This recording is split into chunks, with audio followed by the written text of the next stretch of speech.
Oh man, the tax benefits of borrowing from your 401k. Man, I've been thinking about a video like this for years. My man Shannon had written me, he said, Josh, is it worth borrowing against my 401k to buy a vehicle? I wrote him back, said, what's the interest rate on the 401k loan? 9.25. And I said, ooh, ooh, that's interesting. That is very sexy to me. I'm like, that is interesting. All right, so, man, so I'm just in the back of my mind, I'm thinking, so we're not going to talk about vehicle loan here. There's value there for sure, borrowing against your 401k for a vehicle loan. But I've always wondered, I said, isn't there a tax benefit by pulling money out of your 401k in advance of required distributions or advance of separate your service and while you're still working and paying the money back? And there is, and I'm going to share with you here. And by all means, try to pick a hole in this. It's, it's great. I love it. I love this stuff. That's why you come here, man. If these videos help you, and I'm talking about stuff no one else is, a cup of coffee, dudes. Buy me a cup of coffee. Link will be in the show notes. So unlike my engineer clients and friends, talked to a chemical engineer yesterday, I need a good old piece of paper and my pen, paper, pencil, or whatever, and my my Texas Instruments BA2. I need that. My engineer guys, they all have spreadsheets coming out their wires. I'm like, I get that. I like spreadsheets too, but something in my head says I got to sit down and write it out.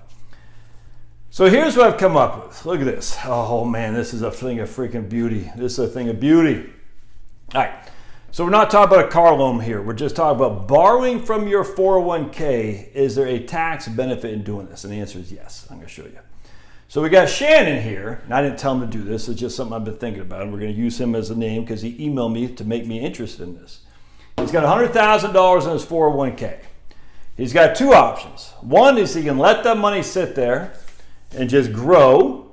We're going to assume a 5% rate of return on his investments, okay? So we're just going to sit there and say you got 5% rate of return on investments, and we're going to look at this over the course of 5 years. So he could just sit there and let that money grow at 5% a year, or he could borrow $50,000 of it. Now again, the reason we're doing 50 is because with the CARES Act, they changed the 401k rules and whatnot. I think that's been rescinded. I think we're back to what it was, which the max you can borrow from your 401k is $50,000 or 50% of your vested account balance, which is the lowest of the two. So if you got $150,000 in your 401k, all vested, the max you could borrow is $50,000. If you got $50,000 in your 401k, all vested, the max you could borrow is $25,000. Remember that. And I might be wrong here. I don't think I am, but I could be. And that's fine. Just put it in the notes. The max you can borrow is 50% of your vested account balance, or $50,000, whichever is less. So in this case, my man Shannon's got $100,000, so we know he can borrow 50%, or that'd be $50,000. It just happens to be the same. I just like nice round numbers. So if he were to borrow against his 401k, all right, we're going to amortize that over basically 60 payments. N would be 60. Now, if you're in a company like when I was at USA, my N would be 120 because we got paid twice a month. In this case, we're just for simplistic and say he gets paid once a month, all right? So he's going to get an interest rate, which he pays to himself, a 9.25. He's going to pay it back over 60 payments, all right? So when he amortizes his loan, it'll be $1,043 a month will be his monthly payment, which means at the end of 60 payments, there'll be no more debt due to himself. That makes sense? So we got $50,000 as our present value, 0 as our future value, interest rate is 9.25. We're amortizing it over 60 payments. That means our payment is $1,043. At the end of 5 years, no more payments, nothing, no fuss, no muss. Now, that $1,043 he's paying is also growing at 5% a year. All right, so he's paying $1,043. If we times that by 60, that's about what, 63,000, 62,000 or something like that. And the amount of money he's actually putting back into his 401k. All right, so he's borrowing. He took $50,000 out. He put it over here. He's paying $1,043 every month for 60 months, and that $1,043 is also growing at 5%. So when all is said and done, at the end of 60 payments, he'll have $70,930 in his that he put back into his 401k. Took out $50,000, put back in $70,000. He put back in $62,000. He got some interest on that $62,000 as well. So he'll have basically $71,000 in his 401k, but after borrowing $50,000. Everybody with me on that? That's pretty common sense, I think. But I mean, poke holes in it. But he still has $50,000 that's still sitting there. Now we're not contributing to this $50,000. It's just growing at a simple 5% interest rate, or compounded 5% interest rate. But when I mean simple, he's not adding to it because his payments are going to pay back his 401k. So this $50,000 is just sitting there, growing each and every year at 5% a year. So $50,000 is present value, interest rate's 5%. Number of it's no payments, but we're still using 60 as our N to make it equivalent for this. There's no payment, doesn't matter, but in this case we want to keep everything even Steven. His payment 0. His future value on that $50,000 at 5% a year will be $64,167. All right. So he added back into his account with his payments from the amount he borrowed, $70,000. He added the amount that was left over in his 401k, the $50,000 that was still sitting there, growing at 5% a year, is worth $64,000. All right, so far so good. So we combine these two. We combine number 1 with number 2. That equals $135,000. All right. Now let's just say he just said, you know something, Josh, I'm going to pull the whole thing out all in one fell swoop. I'm going to pull $135,000 out. We'll just essentially give him an effective 15% tax rate. So he'll be left with $114,832 on that amount of money when he just pulls it out in one fell swoop. Everybody with me? But don't forget, he still has this $50,000 he borrowed. He parked that over in VTI. We'll just use VTI for example. But that is not taxable other than the interest, the dividend income that VTI produces, which isn't much. VTI, there isn't much dividend interest, but we're still going to show it here because I want to show this how beneficial this strategy could be. So $50,000 is growing at 5% a year, just like the other $50,000 that's still in his 401k. All right, so he's got $50,000 in his 401k, $50,000 in a brokerage account in VTI. It's also growing at 5% a year. It's growing, not making any contributions. It's growing at for 5 years. That will be worth $64,167. Now, because VTI and the way that Vanguard's ETFs work, there are no capital gains there. That could change, but right now it's not. There's a dividend. We'll give him a small dividend of about 2% a year. So he's basically losing about $200 a year in taxes on the dividends he has to pay. And we're going to say he's in a 15% dividend. And because he's in a 15% effective marginal tax bracket, he will have to pay tax on those dividends. We're just using that for example. Anyway, that's a side note. And I'm not even using the dividend income that generates to add to the portfolio or anything. I don't even want to do that. But we could, and it'd make it even more beneficial. So that's $64,000 because it's tax-free because he already paid tax on that. How did he already pay tax on it? When he borrowed from his 401k. His contributions back to his 401k are post-tax. We'll talk about that here in just a second. But that $50,000 grew to $64,167 tax-free.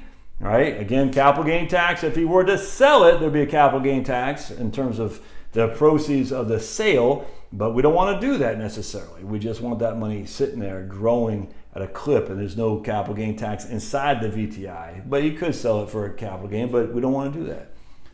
That right now is worth $179,000. So every $179,000. When all is said and done, he's got about $179,000 in his, of which $114,000 is in his 401k, $64,000 is in a brokerage account. Again, could there be tax on the brokerage account? Yes. It'd be the difference between this right here, $64,167, the amount he borrowed at the capital gain tax rate. But again, we don't want to necessarily have the capital gain tax rate. Why? Because we want to leave that to our kids tax flipping free as a step up in basis. I hope that makes sense. That'd be the benefit. Now, if he does have some capital gain tax, he will have to pay $14,000 at 15%, whatever that is. So that's roughly $2,000 of capital gain tax. But remember, this money is now outside of the IRA. Yeah. Now, on the other hand, if he just left $100,000 in his 401k, he's still making a monthly payment of $1,043. We want to have these even. All right, so he's got 5 years at $100,000. He's adding $1,043 a month for 60 months. His future value is $199. But we're going to say he has to pay 15% tax on it. We're trying to make this as clear as possible across the board, man. Even Steven across the board. We're not trying to juice anything either way. So in this case, $199, again, $100,000 at 5% a year interest with a $1,043 payment, over 60 payments grew to $199,000. Minus 15% tax, he's going to do again a 1%, he's going to pull the whole thing out in one fell swoop. He's left with $169, all right? So right here, he's left with $178, here he's left with $169. You're thinking, well, this is definitely better. Not necessarily, because don't forget, he gets a tax deduction on the $1,043 he's putting in. All right, so the government, because it's pre-tax, when you're borrowing from your 401k, it's post-tax. When you're putting money into your 401k pre-tax, that is money you don't pay tax on. So in this case, he's receiving pre-tax $1,043 a month times 12 at a 15% tax bracket is the equivalent of about $1,800 a year in tax savings. All right, so that $1,800 a year in tax savings, that's our annual payment over 5 years at a 5% interest rate. It gives us $9,400 of future value. And again, that would be, I guess without the tax savings, that would be tax-free as well, because then it would be a brokerage account for sure. So now at the end of the day, he's put $2,000 a year roughly into a brokerage account for 5 years at 5% interest rate. That'd be worth $9,400. So $9,466 plus the net result of pulling the whole thing out in one fell swoop, he's sitting on $178,841. Here he's sitting on $178,999. Again, the only difference would be the capital gain if he were to sell these right here. All right, that's more than offset by the portfolio decline, essentially, that could be happening inside your 401k if the markets go south. I can't stress this enough. Here, now he could get the same decline in this account, don't get me wrong. There's something else to think about. But if the portfolio were to, and both sides is going to be pretty much equivalent, don't get me wrong. But because if the portfolio declines, because this money is out, he's adding back to it at $1,043 a month. Ooh, that means he's putting shares back on the cheap. Now you can make the same argument here. I mean, the arguments are pretty even, Steven, but from your own thought process. I mean, so literally, this was almost a wash, except for what? If you did not take this out in one fell swoop here, if you just let those puppies keep growing and growing, well, here this keeps growing and growing. Tax as long-term capital gain, the amount of this above the amount of that, this would grow as ordinary income, and this grows at ordinary income. I'm just trying to show you that if you were to do this right now, it's basically even in terms of the tax benefits after 5 years and pulling the thing out in one lump sum.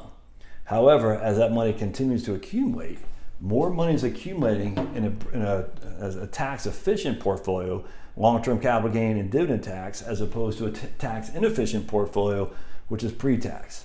I hope that makes sense. That's a big deal. And we're talking 10, 15, 20 years from now. This right here, I mean, you could have easily a couple $100,000 in there, and basically tax-free, because long-term capital gains aren't taxed on VTI. You have some dividends to pay. So let's say it's $200,000, a 3% dividend, $6,000 a year of dividend tax. Whip-de flip and do. If you're in a 12% tax bracket, it's not taxed anyway. Isn't that crazy? Now the drawbacks, again, would be that you're putting money in after tax. We've already accounted for that right here. But on top of that, if you were to leave your job before 5 years, this would be subject to total income tax right out the gate, whatever you haven't paid back. So let's say you left in 2 years, you still had a $35,000 balance on that 401k. You're gonna have to pay $35,000 of that $35,000 will be taxed as ordinary income, and if you're under the age of 59.5, there'll be a 10% penalty as well. That is risk. I do not deny that in the least. But I'm telling you though, man, the risk on here is that grows tax-free. I say tax-free because it's not literally tax-free, but pretty doggone close. Tax preferable. That's all there is to it. Taxed the least taxable here and here, because it's taxed as ordinary income when it comes out. This is taxed as preference. Qualified dividends, long-term capital gains, on top of the step-up in basis to your kids. Dude, freaking great strategy, man. Should you do it? I'm not telling you what to do. You think what you got to do. At the end of the day, it matters not what the interest rates. This right here is a big deal. This right here, this right here, this right here is all the same. Interest rates 5% aboard across the board. I'm just trying to make it, again, as clean as possible without trying to goose this one way or the other. Does it jump out at me like, man, it's definitive? No. Not like paying off a credit card or something like that. But man, there is some strategies there, tax advantages for borrowing from your 401k, especially in in this market where you're paying yourself 9.25% to your bank, not to Jamie Dimon, not to SVB. You're paying back to yourself. There's a benefit there. Now, what happens? Everyone's going to say, yeah, but most people just spend that money. Yeah, well, don't do that. If you're going to spend that $50,000 on a new freaking surfboard, then yeah, don't do that. There is a benefit to having your 401k with some restrictions on your ability to have access to it. But if you're going to use it in an investment perspective, I just showed you right here. It's basically a wash, tax consequence, net of taxes right here. But there's some benefits as well in the future as you let this guy grow. This will grow with a huge albatross on its back, as will this, but not this right here. That's the money that you borrow, that you put in VTI, that's just growing to the moon and beyond. Love to hear your thoughts. We'll see you guys. And again, pick it apart. Love to hear your thoughts.